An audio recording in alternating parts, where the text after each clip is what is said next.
All right, we're almost kind of flying through this. I know we're going slow here, but trust me, once you get these data types, things become a lot easier. So we're just climbing that mountain so that we can start looking at a higher level at the language of Python.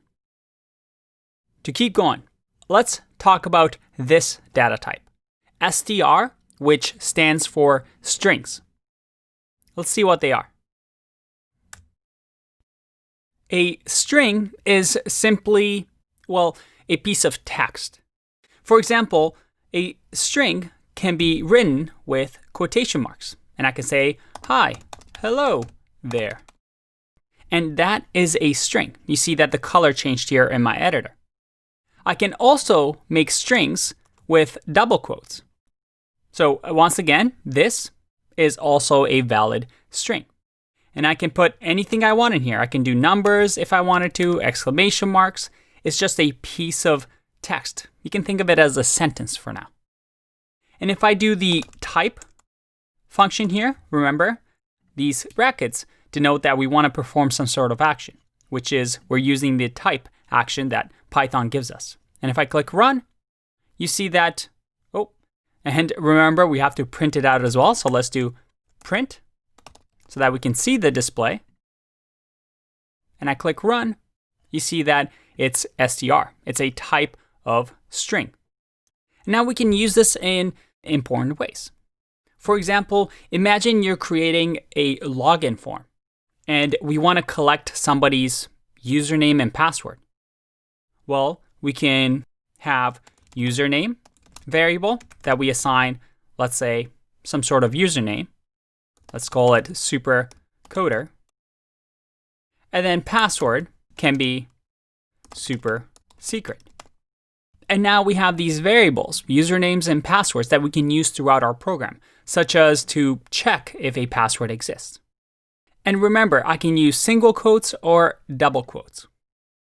But there's a third way that we can write strings in Python. And this, well, is used for long strings. So let's just create a variable long string. And what we can do here is 3 single quotes in a row, like this. And then here, I can just say, wow, maybe a pair of eyes of somebody that's really impressed. And let's go with a mouth.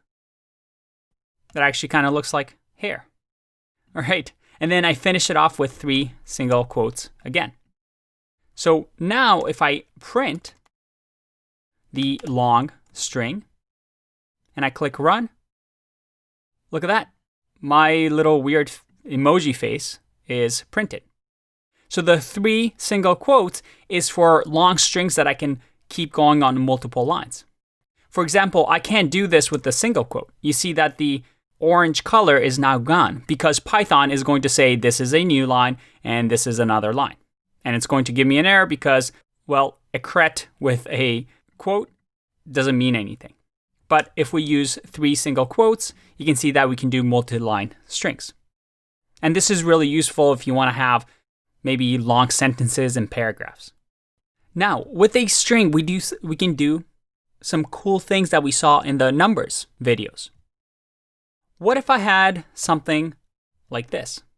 Let's say I wanted to grab the first name of a user.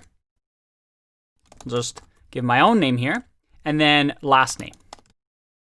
And again, my super hard to pronounce last name. Could we do something like this, where we have full name equals to first name plus last name? And then if we print here the full name like this, should this work? Well, let's have a look. Let me remove this part over here just so we have nice and clean looking code. And if I click run, there you go. My name is printed, but you see that there's no spaces here because we're going to use the addition sign to attach Andre to Nagoye, but you can see that there's no spaces here. So I can add a space if I wanted to, or I can just simply create another string inside of here